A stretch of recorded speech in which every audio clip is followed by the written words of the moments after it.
guys, welcome to this channel. I hope you guys are doing well. Before we start, make sure to subscribe to this channel and hit that notification bell to get updated from us.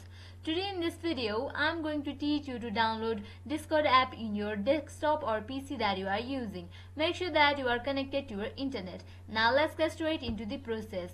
Open Microsoft Store app in your device. Here I'm gonna open Microsoft Store app. Here I go. After you open that app, you can see that search bar at the top. Type there Discord. Here you can see that app has appeared. Now at the right corner you can see that install option. Tap on that. Now it is in the process to be downloaded.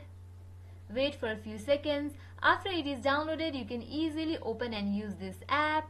In this way, you can easily download Discord app in your desktop. I hope this video will help you. At last, make sure to like, share and subscribe to this channel. Also hit that bell icon so that you get notified every time we post new videos. Thank you.